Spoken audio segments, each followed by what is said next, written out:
अहो असं काय म्हणताय? सगळं ठरलं होतं ना आपलं? हा अहो पोरगी आमची सकाळपासून साडी घालून बसली आहे आणि तुम्ही आता सांगताय व्हय तुम्हाला जमणार नाही म्हणून? हा ही काय रीत झाली का? नाही नाही, तुम्ही ठेवा आता फोन. काय बाई, भलाईचा जमानाच नाही राहिला. काय झालंय? काय म्हणले पाहुणे? काय म्हणणार आहे? तोंडावर पाडले पाहुण्याने आपल्याला. आता म्हणतो मला माझ्या मेहुणीशीच लग्न करायचंय. मग आधी सांगायचं ना हे. आम्ही उगा आशेवर बसलो इथे.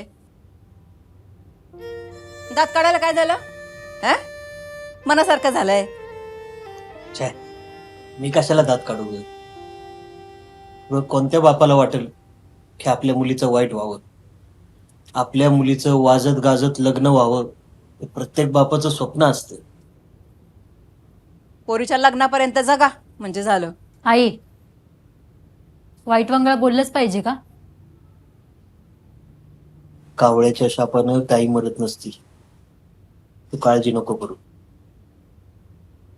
मी तुझ्या लग्नापर्यंत जगल. कुणी किती उड्या मारल्या तरी सुद्धा. काय हो, तुम्हाला काय वाटतं? तुमच्या मरणावर टपली होय मी? हा कोणत्या बाईला वाटतो आपल्या कपाळाचं कुंकू पुसावं?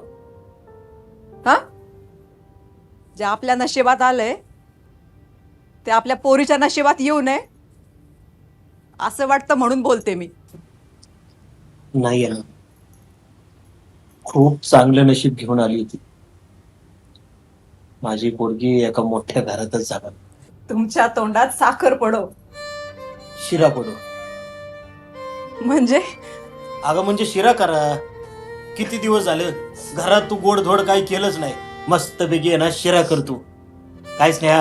हो आई, नानांना शिरा आवडतो ना, मग शिरा झालाच पाहिजे.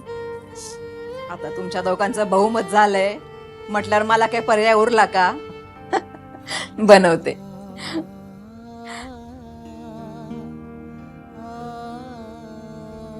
आणि इलायची पण टाक बर का. होय होय टाकते.